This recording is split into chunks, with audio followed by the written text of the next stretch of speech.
And I welcome to all of you by the Islamic greetings. Assalamu alaikum. Hope you guys, everyone is well by the Almighty grace of Allah.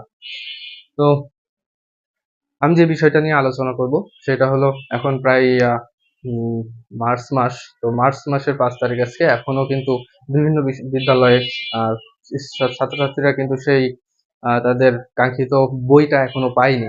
তো এটা সমস্যা কি আসলে, সরকার কেন সবাইকে বই দিতে অপারগ?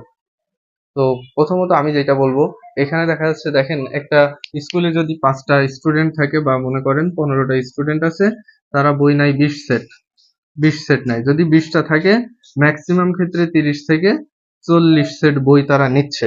এইখানে ম্যাক্সিমাম স্কুলেই হয়তো দুই একটা এক্সেপশনাল থাকতে পারে, তো exceptional is not an example.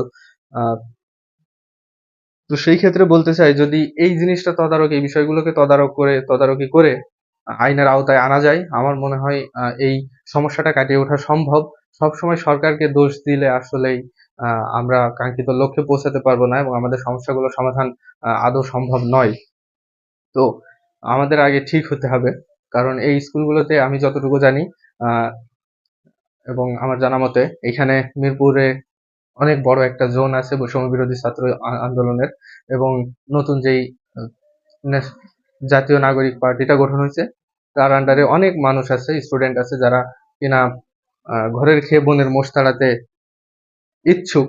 তাদেরকে যদি কাজে লাগানো সম্ভব এবং বিভিন্ন স্কুলগুলোতে তদারকি করা হয়, যে যেখানে সরকারি ফ্রিতে বই দেওয়া হয়, তাহলে উপস্থিত যেই পরিমাণ তারা স্টুডেন্ট দেখাতে পারবে, সেই পরিমাণ তাদেরকে বই দেওয়া হবে। এবং এটাকে ফ্লেক্সিবল করতে হবে, যেন বই চাওয়া মাত্রই যে তাদের নিড অনুযায়ী বই দেওয়া যেতে হবে।